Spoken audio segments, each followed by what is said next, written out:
Radical Dharma, Talking Race, Love, and Liberation, written by Reverend Angel Kyoto Williams, Lama Rod Owens, and Jasmine Siadula, Ph.D. Read by Sen Naomi Kirst-Schultz. Remembering Love, An Informal Contemplation on Healing, by Lama Rod Owens. Quote, "You've got to learn to leave the table when love's no longer being served," unquote. Nina Simone. Quote, "Love takes off the masks that we fear we cannot live without, and know we cannot live within." I use the word love here not merely in the personal sense, but as a state of being, or a state of grace, not in the infantile American sense of being made happy, but in the tough and universal sense of quest and daring and growth. End quote. James Baldwin, The Fire Next Time. Quote, "Are you sure, sweetheart, that you want to be well? Just so's you're sure, sweetheart, and ready to be healed, 'cause wholeness is no trifling matter. A lot of weight when you're well." Unquote. Tony Cade Bambara from the Salt Eaters. Remembering. When people ask me how I'm doing, I feel a little confused and pause for a moment. In my mind, I want to talk about this deep sense of heaviness and despair that feels like mourning with and for the world. I want to say that a part of me doesn't feel good enough, that this was a feeling I was born into, trained in, and encouraged to accept, that I do not remember an experience before this. Growing up, no one had ever talked about sexuality or sexual orientation. The boy knew he was gay by his mid-teens, but did not have a language to express it.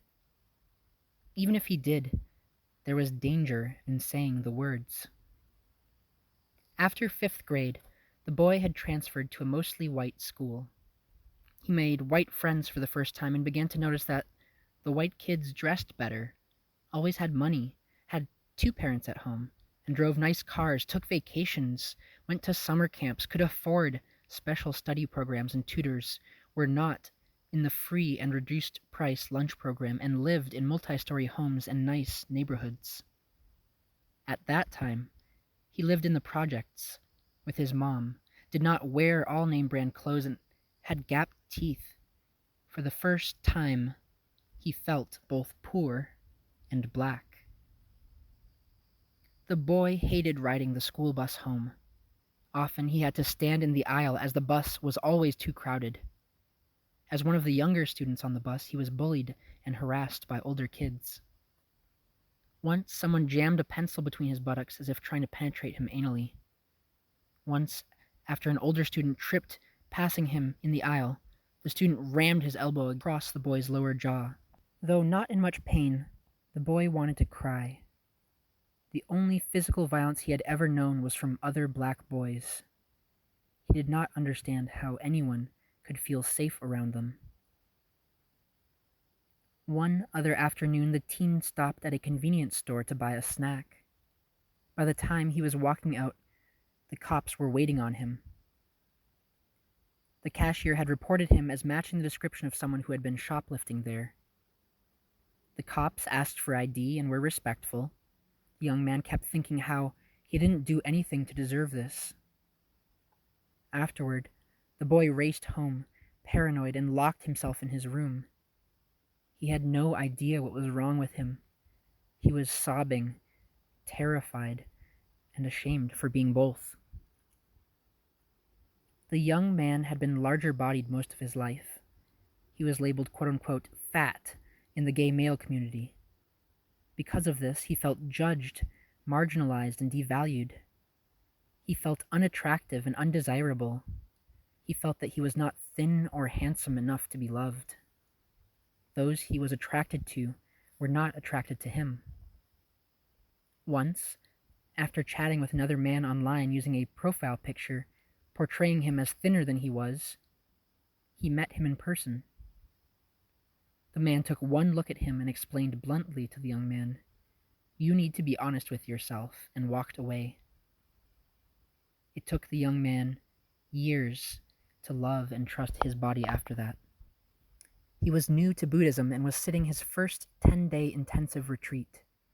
During the question and answer period after a Dharma talk, he explained to the white male teacher that he felt lonely and marginalized in the Sangha as the only person of color. The teacher suggested that this was something the young man struggled with outside of the Sangha. The young man agreed. The teacher advised him to just sit with what he was feeling. The young man wanted more and did sit with the feelings, and knew that the Sangha and the teacher were not safe for him.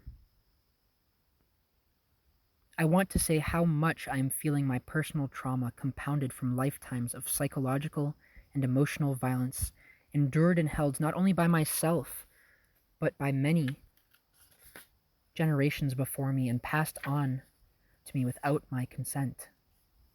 I want to say that it breaks my heart that we have to tell little black boys that they will have to survive being black and male in a time and place that chooses not to hold them warmly or kindly.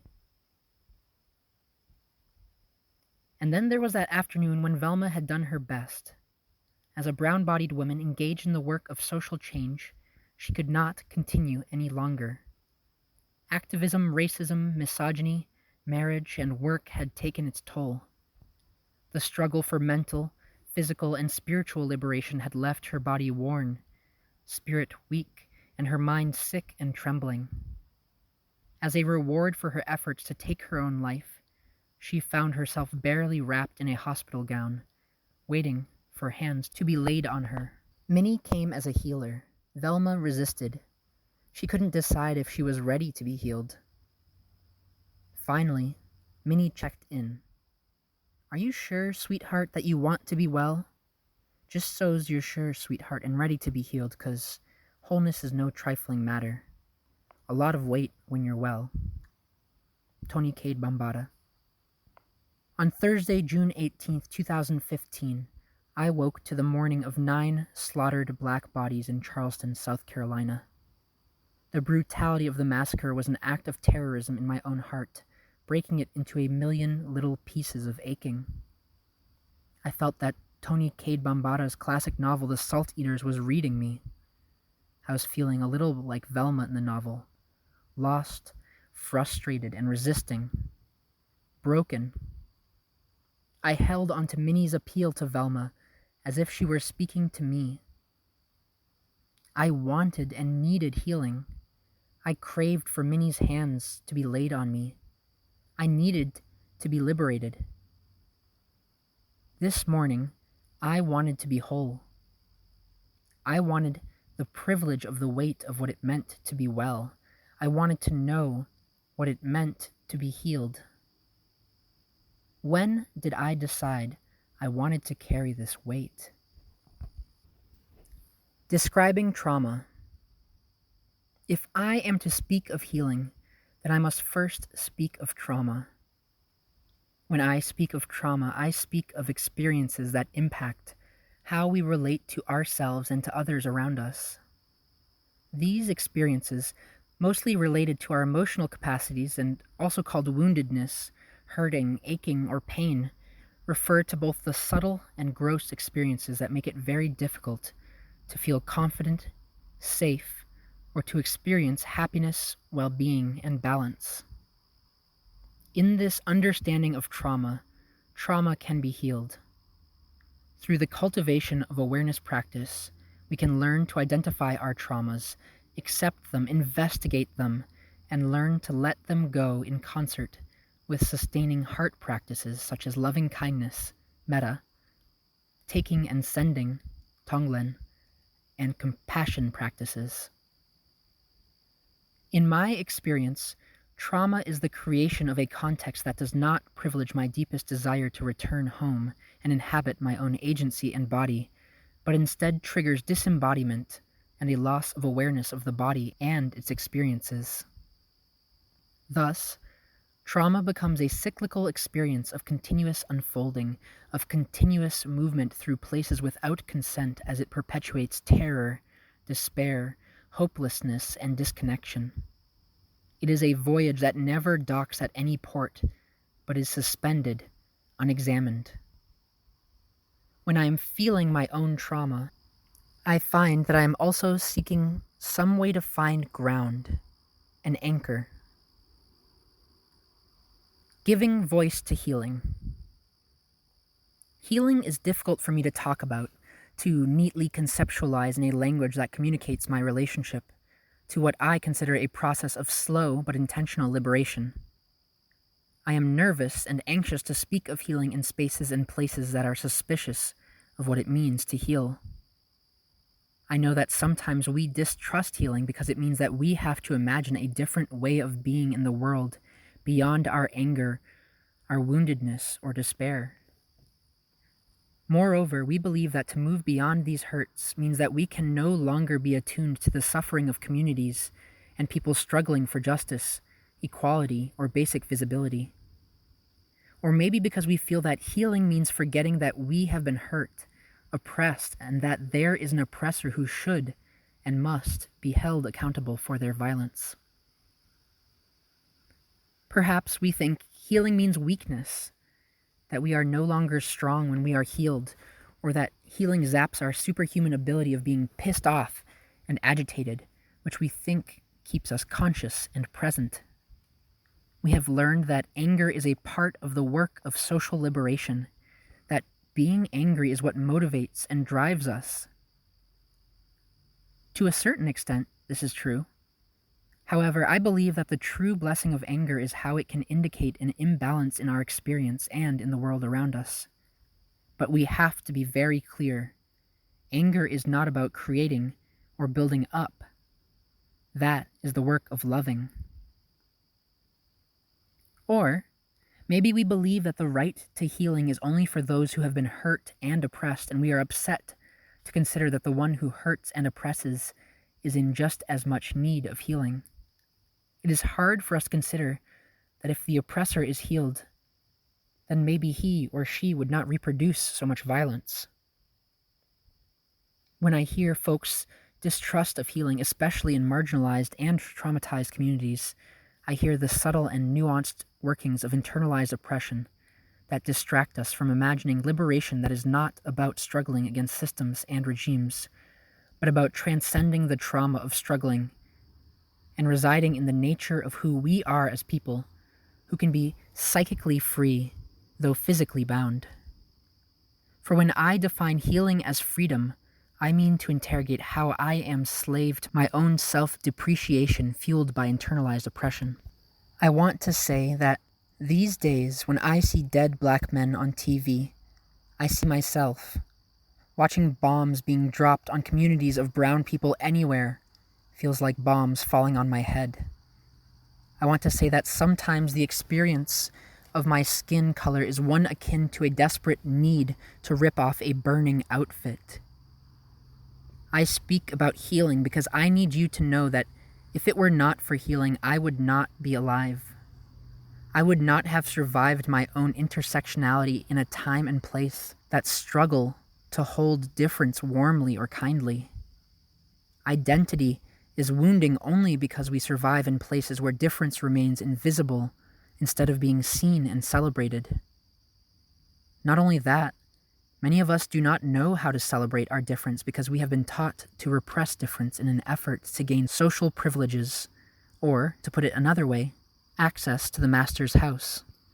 Because I survived my intersectionality, I am showing up a survivor of conditions that were not set by me, but that I still must endure. Yet for this to be understood, we must be shown what is required to make the possible possible.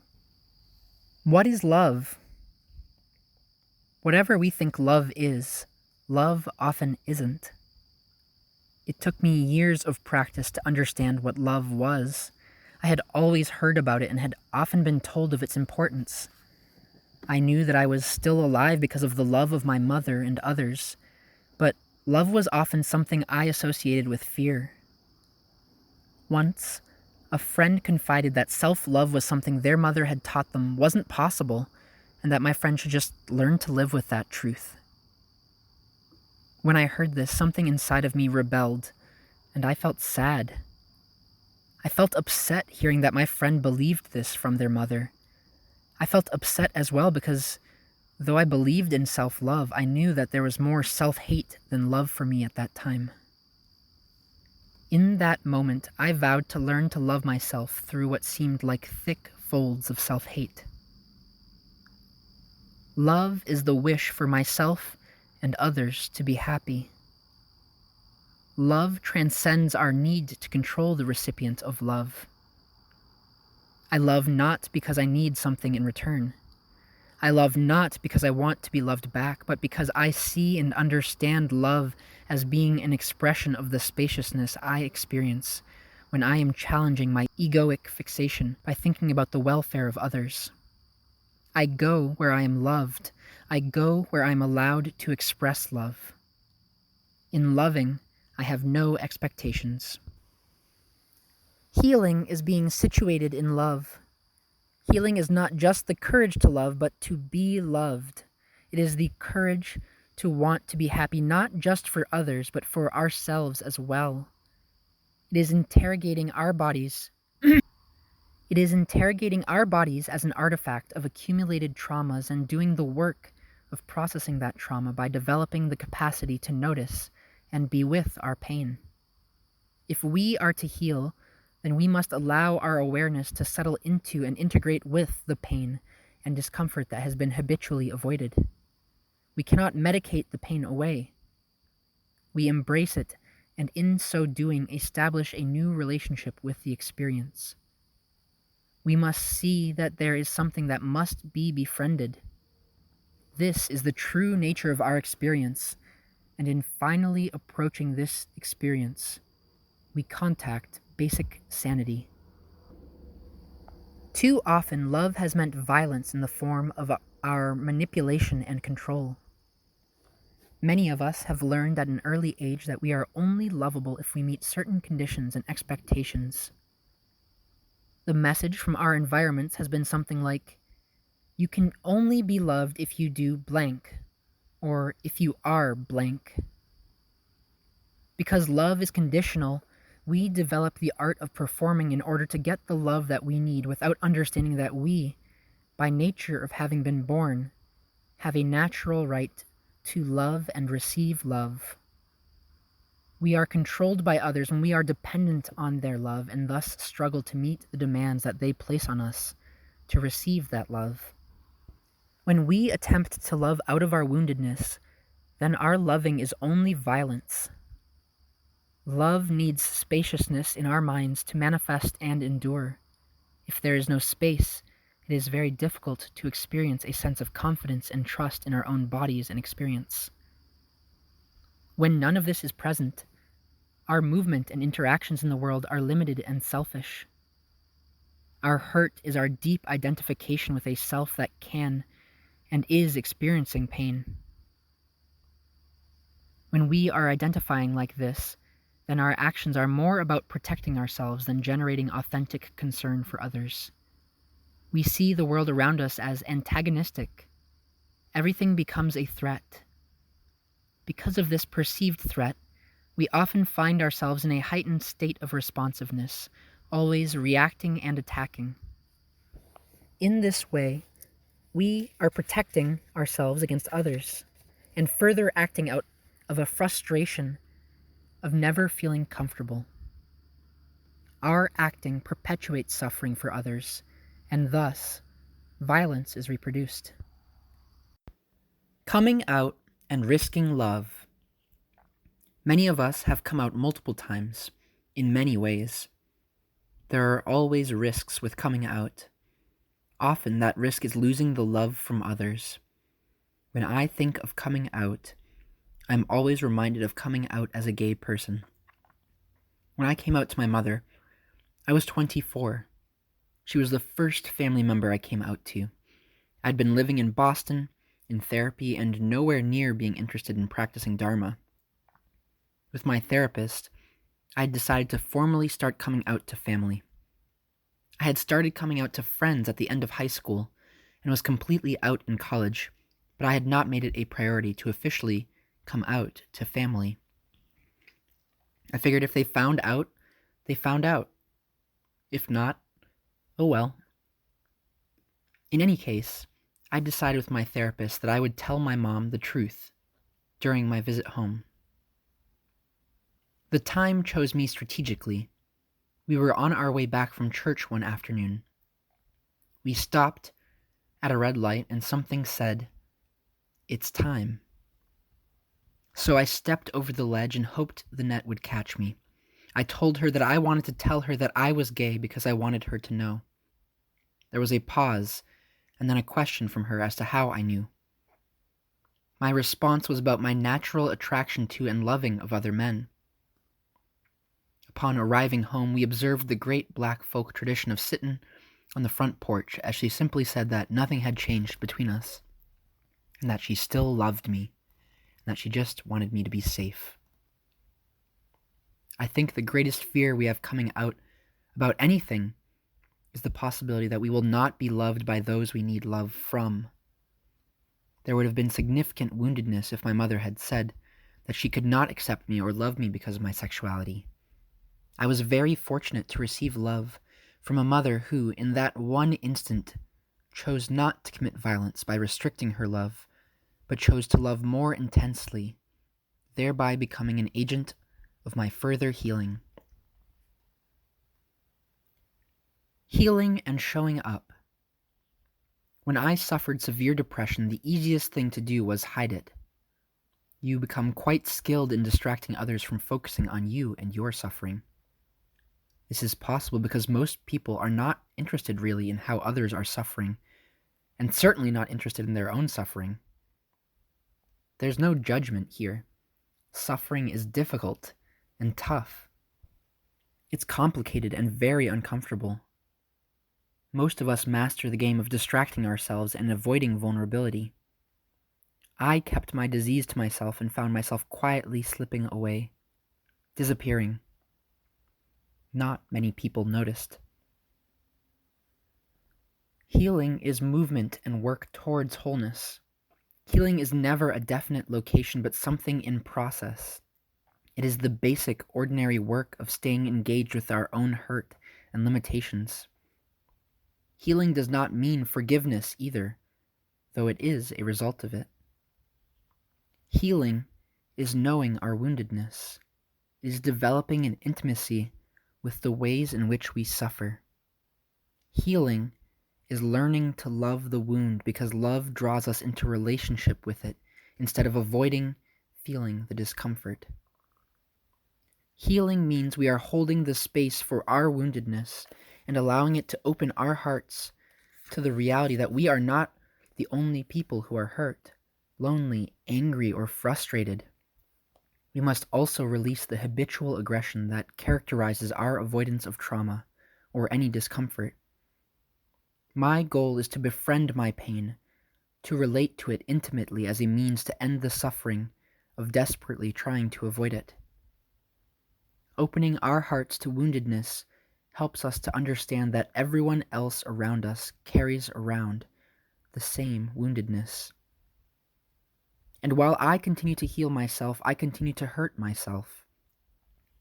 Using racism as an example, though I struggle to use my practice to bring awareness of internalized oppression manifested as racial trauma, I'm also struggling to see how I am also an agent of white supremacy, as I unconsciously value white bodies as aesthetically pleasing and cleaner, while simultaneously seeing my body and other brown and black bodies as less attractive.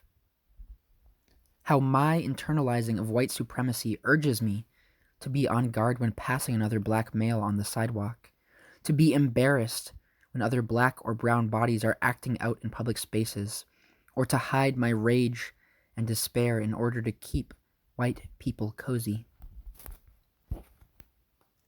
In my healing, I am also mourning.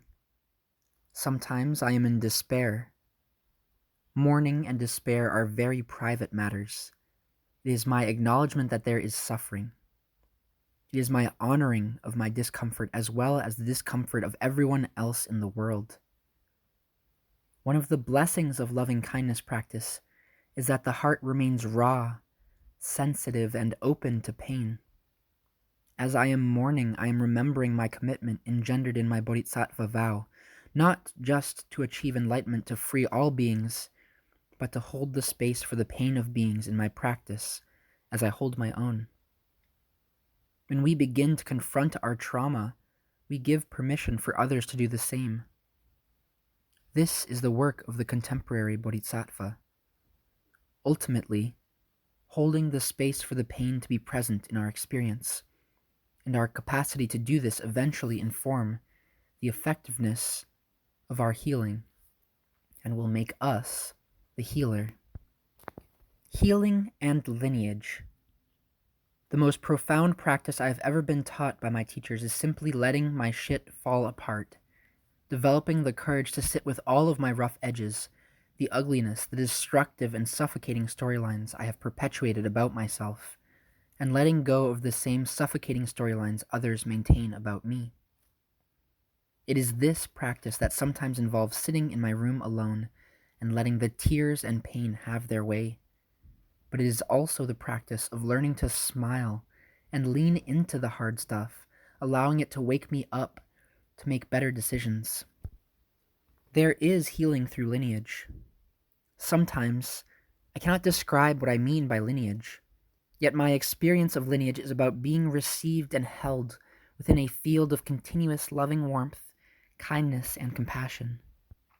It is about the trans-historical gifting of unconditional acceptance. It is the inheritance of permission to transcend the silliness of living out of the confinement of the ego-bound self. It is the permission to sprout wings and take to the sky as others have before me. Their example becomes the heart of the legacy you will leave behind. My lineage is also intersectionality. It is evoking and honoring all the little pieces of who I am, that which inform the way I show up. I summon my identities like I summon the ancestors and demand that they speak truth to me, because if they do not, I am a living lie. To be a lie is to go against my purpose as a body who holds and shares Dharma. Before I give a Dharma talk, I am usually in silence for some period of time, feeling into the community, leaning into what those present are projecting, trying to hold the space for my fears and anxieties. It is a tender period for me. I need to know that I am being held by lineage. I need to know that before I open my mouth, I am speaking lineage. I take the time to call upon my Dharma lineage, evoking the names of the great masters, such as Tilopa, Naropa, Milarepa, as well as the living flesh teachers I am devoted to in this life. I also evoke the blessing of Tara, the female Buddha of compassion, to support me as I lean into my own discomfort so that I can lean into the suffering I sense around me. Often I imagine the essence of my lineage in the form of Tara descending into me, like I am possessed. I am possessed by Tara. It is moving and poignant. Through the blessing of Tara and my lineage, I am there with people in my body, being with and loving all the parts of my identity, because these parts have taught me how to be kind, passionate, fierce, and tender at the same time. Tara holds this black, queer body in such compassion that I do not feel the need to apologize for anything. She is the woman holding my hand so that I may hold the hand of those who have come to me to be held. At some point, I become the woman, the mother, and this is when lineage is moving in me. Quote, taking, sending, and receiving as healing. Tonglen means taking and sending, or can be described as replacing ourselves for others. It is a transformative practice. We could say that this practice is one of radical expansion in which we are challenging the boundaries we erect and giving permission for these boundaries to be dissolved in our increasing care and concern for others around us. This care and concern is the deepening of our own inherent compassion, which is both the recognition of suffering in ourselves and others and the aspiration to alleviate this suffering. Tonglen allows me to enter into a kind of intimacy with my own woundedness and offers me a way to stay connected to my experience. When I am in tune to my discomfort, I am less likely to avoid your discomfort. Or, to put it another way, When I am able to show up to my suffering, I can also show up to yours. When I practice loving kindness, I need to remember that I am cared for. I need to remember that my feelings of being lonely, isolated, and unlovable are essentially the illusions perpetuated by my ego fixation. When I am practicing, I wish to experience the deepest well-being and happiness, and gradually I begin wishing that others experience the same thing. In this way, I begin the courageous and great work of loving myself and extending that same love to as many people as I can. Epilogue. But I was very lucky because as I slipped away, I began waking up more to what was happening and refused to disappear. My journey led me into meditation, into Buddhism, into nutrition, physical fitness, and the world of alternative healing.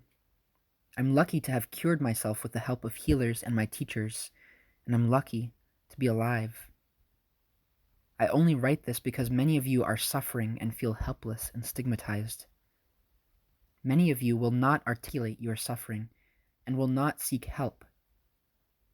I especially write to Black folks who historically suffer from many forms of mental illness that remain undiagnosed.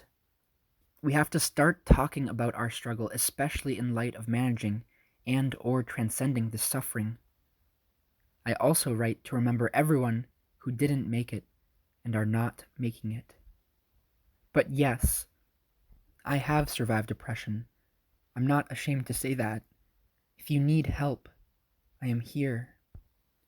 In the end, what I have survived is not myself, but people, systems, and institutions that have used physical, emotional, spiritual, and other forms of psychic violence to insist that I should be something other than myself. It is not my particular intersectionality that has been my suffering, but rather the suffering that comes from my intersectionality not being honored, accepted, or even celebrated. I am a survivor of perpetual invisibility, which has often resulted in me doubting my self-worth, integrity, and general health. Thus, part of my trauma has been believing that I do not matter and that the world doesn't care. In my experience, invisibility becomes a kind of murder. For communities I identify with that are struggling to be seen, it is genocide. I want to say that I will continue smiling at police folks and understand that when you blame me for your unexamined issues, I will still want you to be happy. When you call me a name meant to hurt me, I will try not to take it personally, as you are also trying to express your own despair. I want to say that I am tired of struggling and am practicing being where I want to be. In my mind, I am saying all this, but I haven't figured out how to get this across. I apologize for my confusion. In the end, my healing has been learning to see myself and to celebrate myself. It is interrogating the stories about how I do not matter and choosing to let go of those narratives and engage in the necessary and revolutionary work, self-love and liberation. Through self-loving, I can know my aching and choose not to show up in reaction to the ache, but to show up being informed by my aching in a way that wakes me up to the reality that everyone else around me is aching as well. I am not alone in needing to be seen. But I also want to say that despite my uneasiness in the world, I'm okay, and that I'm fine with feeling angry and sad because that's a part of my humanity, and I'm learning to have more space to be human. I want to say that I try not to blame others so much and that I am trying to lean into the heaviness and despair, that I'm trying to stay open and not shut down. I want to say that my speechlessness in reaction to the ugliness around me is slowly giving way to a choice to honor life with silent contemplation.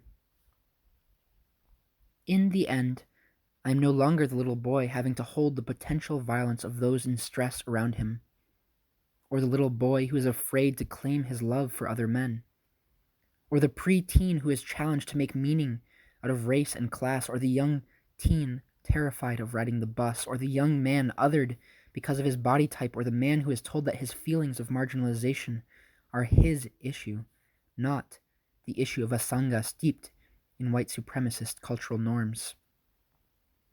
I am no longer these people, but I remember their stories.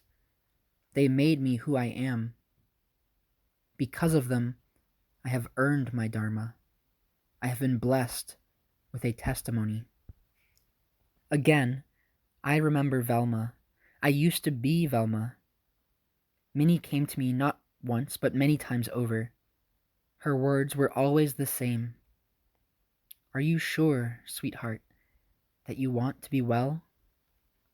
Just so as you're sure, sweetheart, and ready to be healed, 'cause wholeness is no trifling matter. A lot of weight when you're well. Perhaps what I have come to understand, finally, is that somehow I have become the one I have always wanted. This is why I do the things that I do.